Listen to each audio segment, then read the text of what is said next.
అంటే మీరు well educated people వస్తే మంచిదని అంటున్నారు. ఈ బూతులు ఉండవు. బూతుల సంగతి పక్కన పెడితే వెల్ ఎడ్యుకేటెడ్ పీపుల్ వచ్చారనుకోండి, వాళ్ళ కరప్షన్ని చాలా స్మార్ట్గా చేస్తారు, ప్రజలకు తెలియకుండా. అందువల్ల అంబేద్కర్ గారు ఈ రూల్ పెట్టారని చెప్పేసి అంటారు కదా. అంటే ఎడ్యుకేటెడ్ పీపుల్ వచ్చారనుకోండి ఇంకా స్మార్ట్గా కరప్షన్ చేస్తారు, మనం ఎస్కేప్ చేయాలి, వాళ్ళని పట్టుకోవడం కష్టమైపోద్ది అని. ఈ ఆధునిక యుగంలో అది కూడా కష్టమే అంటారా? అంటే చేయొచ్చంటారా, పట్టుకోవచ్చంటారా వాళ్ళని? కరప్షన్ అనేది ఒక్క రోజులో అయ్యే పనే కాదండి. ఇప్పుడు జనాల్లోనే కరప్షన్ ఉంది, ఇంకా నాయకుల్లో లేకుండా ఎట్లా ఉంటుంది? ఇప్పుడు మెయిన్ జనాలే కరప్టెడ్ అయిపోయారు. ఇప్పుడు జనాలే కరప్టెడ్ అయిపోయినప్పుడు నాయకులు కరప్టెడ్ కాకుండా ఇప్పుడు నీకు డిమాండ్ చేస్తూ ఉన్నారు. ఇటీవల చూసినట్లయితే ఒక్కొక్క ఎమ్మెల్యేకి 100 కోట్లు ఖర్చు అయింది. అంటే ఇద్దరు ప్రత్యర్థి ఎమ్మెల్యేలు ఉంటే ఖచ్చితంగా 200 నుంచి 250 కోట్లు అవుతుంది. సో దానికి వాళ్ళు ఎలా సంపాదించుకుంటారు? నేను పల్లెటూరులోనే, ఐఎమ్ ఫ్రమ్ రూరల్ బ్యాక్గ్రౌండ్ కాబట్టి నేను చెప్తా ఉన్నాను. నాకు 2000 ఇచ్చారే, నాకు 5000 ఇవ్వలేదే. మీకు ఒరే వాళ్ళకి 5000 ఇచ్చారు కదా, నాకెందుకు 2000 ఇచ్చారు? వాళ్ళకి 3000 ఇచ్చారు కదా, నాకెందుకు 1000 రూపాయలు ఇచ్చారు?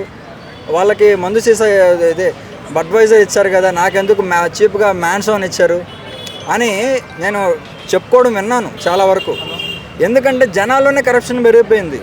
జనాల్లో కరప్టెడ్గా తయారు చేసింది కూడా రాజకీయ నాయకులే, కానీ పూర్తి స్థాయిలో అవి వేర్లులాగా పాతుకుపోయాయి. అవి ఒక్క రోజులో మనం పెకిలించలేము. అది చాలా సంవత్సరాలు పడుతుంది. కనీసం ఒక 90% అక్షరాస్యత జనాల్లో కూడా రావాలి.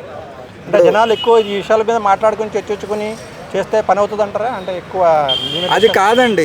ప్రతిదానికి ఇప్పుడు కాంట్రాక్ట్ కావాలన్నా లంచం కావాలి, చిన్న ఏదన్నా బోరు బావి తవ్వించాలన్నా లంచం కావాలి, ఒక చిన్న ఇల్లు కట్టాలన్నా లంచం కావాలి.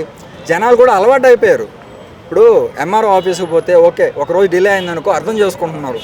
రెండో రోజు ఓకే, ఈయనకి ఏదో ఎక్స్పెక్ట్ చేస్తా ఉన్నాడు ఎంఆర్ఓ గారు లేదంటే ఎండిఓ గారు ఎక్స్పెక్ట్ చేస్తున్నారు. ఒకవేళ కలెక్టర్ ఆఫీస్కి పోయినా ఏదైనా కాంట్రాక్ట్ ఫైల్ మీద సంతకం చేయాలనుకున్నా ఆయనకి తగ్గట్టు ఫేవర్ అడుగుతూ ఉన్నారు. నేనేం కలెక్టర్లు కూడా సచివులు అని చెప్పట్లేదు, అందరూ ఆ కేటగిరీకి చెందిన వాళ్ళే. ఎందుకంటే అందరూ రాజకీయ నాయకుల కింద పనిచేస్తారు కదా.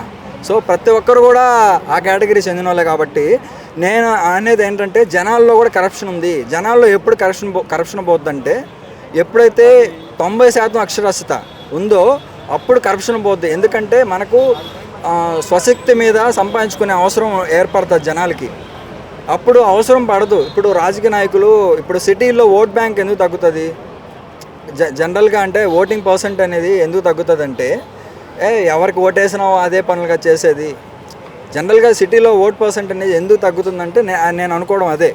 జరిగేది లేదు, వాళ్ళు చేసేది లేదు, ఏమి లేదు. ఉంటుంది ఒకరోజు హాలిడే వస్తుంది, ఫ్యామిలీతో గడపచ్చు అనే ఉద్దేశంతో ఉన్నారు తప్ప ఓటర్సు మామూలుగా ఏదో చేంజ్ వచ్చేస్తుందని ఎవరు లేరు. ఎందుకంటే సిటీస్లో ఎక్కువ ఎడ్యుకేటెడ్ పీపుల్ ఉంటారు. సో అందుకే నేను అనేది ఖచ్చితంగా ఏంటంటే ఎప్పుడు మార్పు అనేది వస్తుందంటే 90% విలేజ్ లెవెల్లో కూడా 90% ఎడ్యుకేటెడ్ అయినప్పుడు. చదువుకున్న వాళ్ళు ఓటేయలేదు అంటున్నారు. మరి 100% ఎడ్యుకేటెడ్ వస్తే ఓటేస్తారంటారా? అంటే ఓటు కంపల్సరీ వేయాలని ఒక రూల్ పెట్టాలంటారా? ఓటు కంపల్సరీగా వేయాలనే రూల్ అనేటివి ఉంటే ఖచ్చితంగా వేసేవాడు ఆ రూల్స్ పెట్టినవాడిని ఫస్ట్ ఓడిస్తాడు. సో అదంతా ఎవరు అట్లాంటి రూల్స్ అవసరం లేదు. మెయిన్గా కావాల్సింది ఏంటంటే ఎడ్యుకేటెడ్ చేయాలి పీపుల్ని. మనకు టైం పడుతుంది, ఇంకొక 20 సంవత్సరాలు పడుతుంది. ఆ రూట్స్లో ఉన్నటువంటి మన కులం చూసో మతం చూసో ప్రాంతం చూసో లేదంటే మనోడ్రా అని చూసో అని ఓటేస్తున్నారు తప్ప మనకి ఏం ఫేవర్గా చేస్తున్నారు. మెయిన్గా ఇది జనాల కరప్షన్ కదా. ఇప్పుడు పలానా వ్యక్తి ఎన్నుకున్నాము, చాలామంది హానెస్ట్ లీడర్స్ ఉన్నారు మన సొసైటీలో, చాలామంది ఉన్నారు. కానీ వాళ్ళంతా కూడా బయటకు ఎప్పుడు వస్తారంటే జనాలు ఓడిస్తున్నారు వాళ్ళని. వాళ్ళకే చేయాలని చాలా ఉంటుంది, కానీ ఓడించి ఇప్పుడు నేను జయప్రకాష్ నారాయణ అభిమాని, లోక్సత్తా పార్టీ. ఆయన పార్టీ 2009లో నాకు కొత్తల్లో ఎలక్షన్లో ఓటు వచ్చినప్పుడు ఆయనతో నేను కలిసి ఒక 15-20 డేస్ పాదయాత్ర కావచ్చు లేదంటే ఎలక్షన్ క్యాన్వర్సింగ్ కావచ్చు చేశాను. కానీ ఆయన చెప్పాడు రాష్ట్ర వ్యాప్తంగా కలిపి ఆయన ఒక్కడే గెలిచాడు కుకట్పల్లిలో.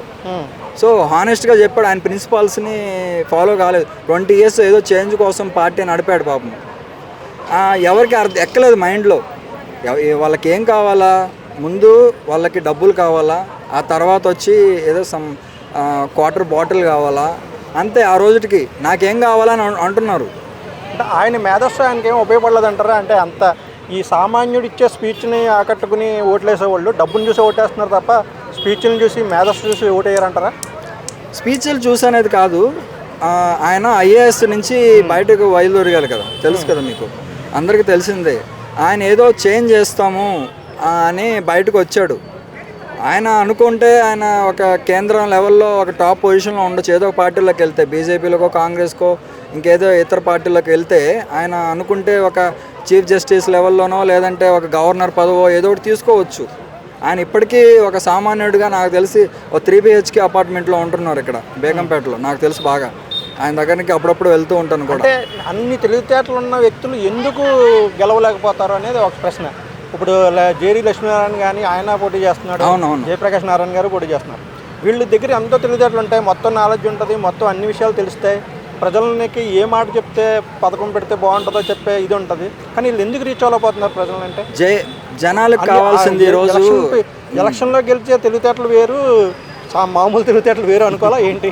జనాలకి ఈ రోజుల్లో కావాల్సిందండి మీకు మేధస్సు కాదు, లేదంటే ఈ రూల్స్ చెప్పడం కాదు, మాస్ పల్స్ని రాబట్టాలి ఏ నాయకుడైనా కూడా. ఆ మాస్ పల్స్ని ఎట్లా రాబడుతుందంటే, ఇప్పుడు ఫ్రీబీస్ల రూపంలో కావచ్చు, మీకు ఇన్ని 100 కోట్లు ఇచ్చేస్తాను మీ ఊరికి, మీ నియోజకవర్గానికంటే అతనికి ఓటేస్తారు. అదే కనుక నేను ఇదే ఫార్ములా వైద్యం, విద్య లేదంటే ఉపాధి కల్పిస్తాను, ఇంకేమి ఇవ్వలేనంటే వినరు మాట. ఇప్పుడు ఉదాహరణకి రీసెంట్గా మీరు చూశారు, వైఎస్ఆర్సీపీ హామీలన్నీ ఇచ్చేసింది. కానీ ఏంటంటే దానికి ఎక్స్టెన్షన్గా వీళ్ళు టీడీపీ వాళ్ళు సూపర్ 6 అని పెట్టారు. చాలా వరకు 4,000 రూపాయల పెన్షను, ఆ తర్వాత వచ్చి మహిళలందరికీ ఉచిత గ్యాస్ సిలిండర్ కావచ్చు, దానికి మళ్ళీ అమ్మఒడి 15,000 16,000 పెట్టారు, దానికి ఎక్స్టెన్షన్గా అనమాట. సో ఏంటంటే వైఎస్ఆర్సీపీ జగన్ ఏంటంటే ఆయనకు అర్థమైపోయింది 5 సంవత్సరాల్లో ఎంత కష్టమో అప్పులు తెచ్చి రాష్ట్రాన్ని నడపడం అంటే. ఆయనకి తెలిసి వచ్చేసింది, సంపద లేకుండా అప్పులు తెచ్చి రాష్ట్రాన్ని నడిపి ఆ తర్వాత వచ్చి కార్పొరేషన్ నిధులని దారికి మళ్లించి అన్నీ చేయడం అంటే కత్తి మీద సాగమని ఆయనకు తెలుసు. ఎందుకంటే ఆ సీఎం చైర్ అనేది అట్లాంటిది, హాట్ చైర్ లాంటిది. సో అందుకే ఆయన హామీలు ఇవ్వలేదు పెద్దగా. జనాల్లో ఏమైంది, ఆ తర్వాత వచ్చి హామీలు తక్కువ ఇచ్చేశారు. చంద్రబాబు నాయుడు అయితే సూపర్ 6 ఇచ్చేస్తారు కదా, ఖచ్చితంగా ఆయనకు ఓటేస్తే సరిపోద్ది కదా అని ఒక థాట్ ప్రాసెస్లోకి వచ్చేసారు జనాలు.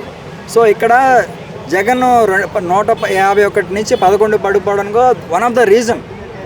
ఎందుకంటే జనాల్లో మాస్లో ఏంటంటే రూపాయి 2 రూపాయలుగా అడుగుతారు.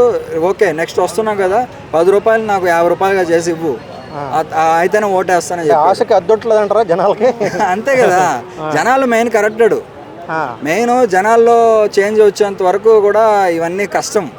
ఆశలకి హద్దు ఉండట్లేదు జనాలకు కూడా. ఇప్పుడు రాజకీయ నాయకులు కూడా ఆలోచిస్తామండి, వాళ్ళు పాపము వందల కోట్లు పెట్టి తెచ్చుకుంటారు, దాని రిటర్న్స్ ఎక్కడి నుంచి తీసుకురావాలి?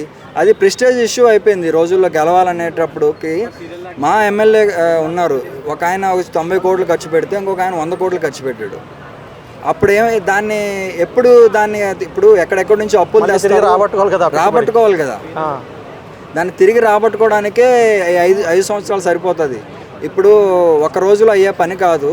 మెయిన్గా ఈ చేంజెస్ ఎక్కడ వస్తాయంటే, ఫస్ట్ జనాల్లో నుంచి అవేర్నెస్ రావాలి. ఎప్పుడు అవేర్నెస్ వస్తుందంటే ఎడ్యుకేటెడ్ అవ్వాలి ఫస్ట్. ఎడ్యుకేటెడ్ అయిన తర్వాత ఇప్పటికే 70% ఎడ్యుకేటెడ్ అయి ఉన్నారు. కానీ ఆ 70%లో కూడా ఏంటంటే చాలామంది పేరెంట్స్ వినే మాటలు ఉన్నారు, ఇండిపెండెంట్గా ఆలోచించట్లేదు.